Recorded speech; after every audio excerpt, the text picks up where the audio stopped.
You may remember back in the middle of December, a terrible multiple vehicle pileup just outside of Superior left 2 men dead and 2 others injured. In the midst of that chaos in the early morning hours, a firefighter was severely injured and taken to the hospital with critical injuries. Today, MTN's Jack Ginsburg caught up with the young man and has his story. Kyle Rao is a 19-year-old from Butte, Montana. In 2017, he graduated high school and then began working as a resident volunteer for the Frenchtown Rural Fire District. On the early morning of December 19th, Rao, along with the rest of his coworkers, were one of the first responders to arrive on the scene of a large pileup crash on I-90. You know, we were taking it slow. I was probably only going 15, and we happened to slide down the whole off-ramp and almost onto the other on-ramp, getting back onto the highway.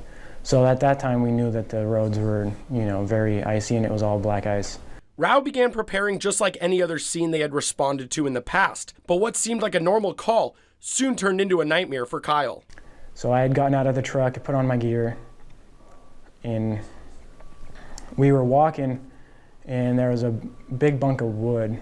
I was walking right in between the Jersey barrier and the bunk of wood, and just kind of walking along, and next thing I know is my right leg slipped out, my left knee buckled. And as I was falling, I tried to catch myself on the Jersey barrier, and I had fallen off the bridge. Rao managed to curl up into a ball in midair before free-falling 37 feet to the bottom of a ditch. At first, Rao was in shock, but soon realized how serious the injury was. Fell a good amount of distance. Nothing hurts. Let's get up and see if we can't get up. So I got up, tried to walk up the embankment, but my leg had buckled, and I fell down further.